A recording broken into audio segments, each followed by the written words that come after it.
Hey guys, what's up and welcome to BestTechie.com, the place where we talk tech, answer your tech questions, do everything technology related. Today I want to do a video on Microsoft.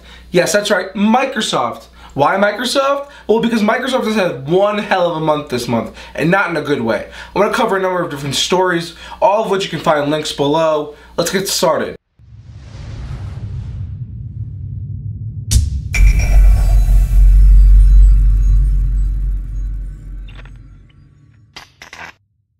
The first story I want to talk about today is that the 32 gigabyte Microsoft Surface RT only comes with 16 gigabytes of free storage space.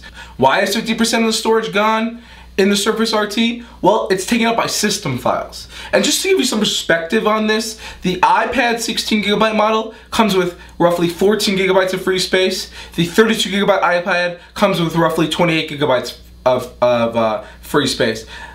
50% of your storage is gone right when you boot it up. How is that possible? It doesn't make sense, and in fact there's a lawsuit over it now. People are suing Microsoft because of this, and I think that's actually affected sales, because if you look at a recent interview with Steve Ballmer, the CEO of Microsoft, well, you'll see that he said that Surface sales are starting off modestly.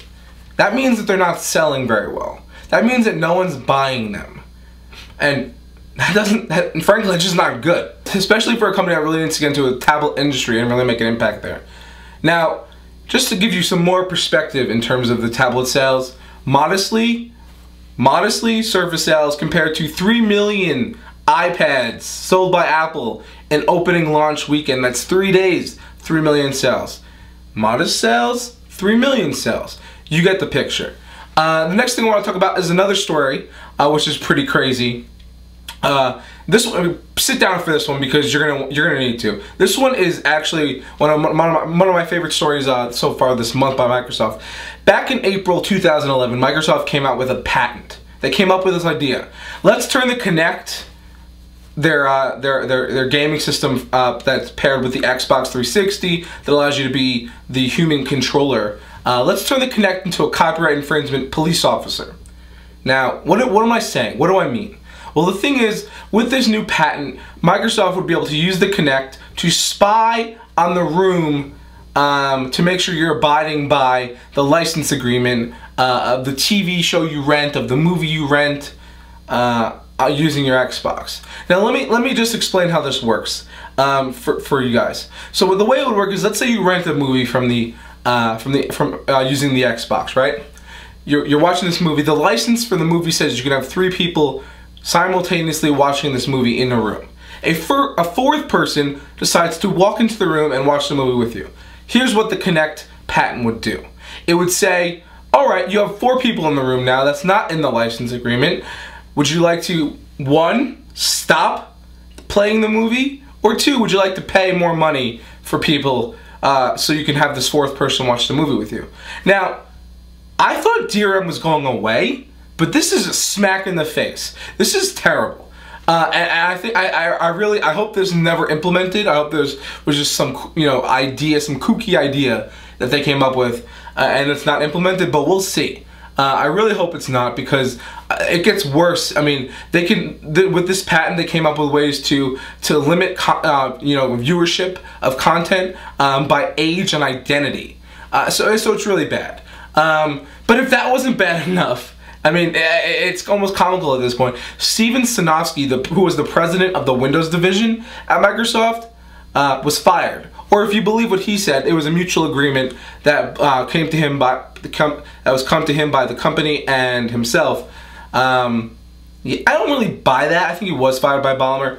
And I think that really shows that Ballmer didn't trust his leadership. And this was a guy, by the way, who was supposed to be the next CEO of Microsoft. So I'm not sure if this was a power move or whether he just didn't trust his leadership. I have a feeling he didn't like his leadership, and I think that there's a consensus around Microsoft that this guy, Steven Sinofsky, was not one of the most well-liked guys. That and his direction for Windows maybe may have been another issue that caused him to be fired. Now, the reason I say his direction with Windows is because I think that Windows is having Microsoft having some serious issues with Windows. In fact, a recent poll, a survey that was done by Avast, a security company who creates that antivirus and some other software, they polled thousands of people, and they found that 42% of people who are looking to buy a new computer in the immediate future are looking to buy an Apple product. Now that could be a Mac, or it could be an iPad, but not buy a Windows computer. That's a real problem for Microsoft. If they're not selling computers with Windows on them, they're not doing a good job. That is just, they're not going to be making money. So it's a real problem. They really need to get those license sales up.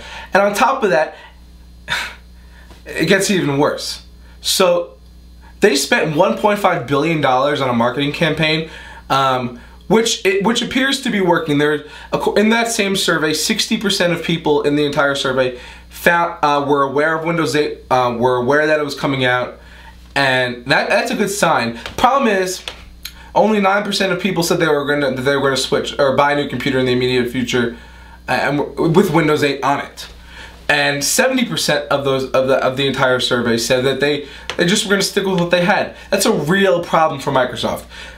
And I think that problem stems from Windows Vista. I think Vista stained people's memories of upgrading Windows. I think what happened is with Vista, now people are almost afraid to upgrade Windows right away. That's why you don't have those lines out the door when the new version of Windows comes out. That's why people aren't flocking to buy Windows 8. They are still staying. Even though Windows 7 was a success, you never know the next time a new version of Windows comes out, what it has in store, whether it's going to be a good upgrade. And I think people, their track record since Vista has only been 7. And that's not a good enough track record for people to be like, all right, I know it's going to be good, I'm going to go buy it. It's not, and that's unfortunate. But on top of that, I think that really is shown by the Microsoft insider who came out and said basically, look, the sales of Windows 8 aren't meeting our internal projections at this point, meaning sales so far of Windows 8 are disappointing. And that's a real problem for Microsoft. I think, you know, at the end of the day, Microsoft may sell more, you know, their numbers may hit the internal projections for Windows 8, but right now it's not looking good. So yeah, you could say this month so far for Microsoft has been pretty terrible, and it doesn't look to be getting any better. But that's the brilliance of being in the tech industry. Things can change overnight almost. It's a very dynamic industry, and I'm excited to see where Microsoft is going.